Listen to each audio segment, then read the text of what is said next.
प्यारे बच्चों, आज विज्ञान विषय कक्षा 8 का दूसरा पाठ सूक्ष्म जीव मित्र एवं शत्रु करते हुए हम कर रहे हैं कि किस प्रकार से सूक्ष्म जीव मनुष्य के मित्र हैं, यानी मनुष्य को किस प्रकार से लाभ पहुंचा रहे हैं। इसी चरण में आगे बढ़ते हुए हम जानेंगे कि सूक्ष्म जीव मिट्टी की उर्वरता में किस प्रकार से वृद्धि करते हैं। तो कुछ जीवाणु एवं नीले हरे शैवाल, जो कि आपको नीचे चित्र में भी दिखाई दे रहे हैं, वायुमंडलीय नाइट्रोजन का स्थिरीकरण कर सकते हैं। इस प्रकार मृदा में नाइट्रोजन का संवर्धन होता है तथा उसकी उर्वरता शक्ति यानी उसकी उर्वरता है उसमें वृद्धि होती है।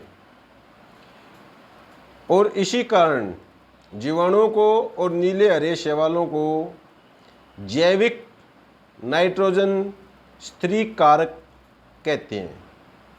अब ये बात थोड़ा सा आप डिटेल में समझ ले बेटा कि सामान्य तौर पर पौधे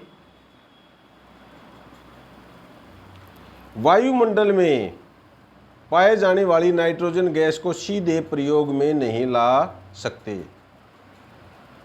और जो ल्यूग्मिनस फैमिली के पौधे होते हैं उनकी जड़ों में गांठें होती हैं, ग्रंथियां होती हैं। उन गांठों में राइजोबियम नामक जीवाणु रहते हैं। वो जीवाणु वायुमंडल में उपस्थित नाइट्रोजन गैस को नाइट्रेट में परिवर्तित करने की क्षमता रखते हैं। इसी प्रकार से नीले हरे शैवाल भी क्षमता रखते हैं कि वो नाइट्रोजन गैस को नाइट्रेट में परिवर्तित कर सकते हैं। हमारे पर्यावरण में नाइट्रोजन प्रचुर मात्रा में उपस्थित है, किंतु इस अवस्था में पौधे इस नाइट्रोजन गैस को अपने लिए प्रयोग नहीं कर सकते। पौधे जब नाइट्रोजन गैस जीवाणुओं द्वारा या नीले हरे शैवाल द्वारा नाइट्रोजन से नाइट्रेट में बदल दी जाती है, तो पौधे सामान्य तौर पर उसका उपयोग अपने भोजन या जो अन्य संश्लेषण संबंधी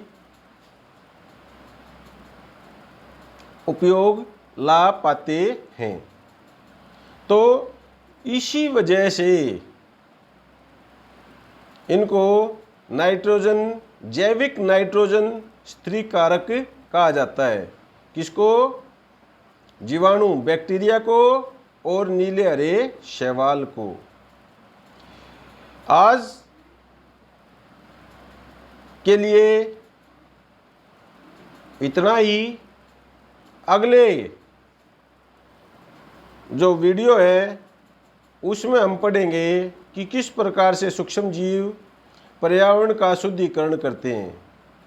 तो अगर आपको वीडियो अच्छा लगा तो आप इसको लाइक, शेयर और सब्सक्राइब कीजिए, और अगले वीडियो के लिए नोटिफिकेशन को ऑन कर लीजिए। आज के लिए इतना ही।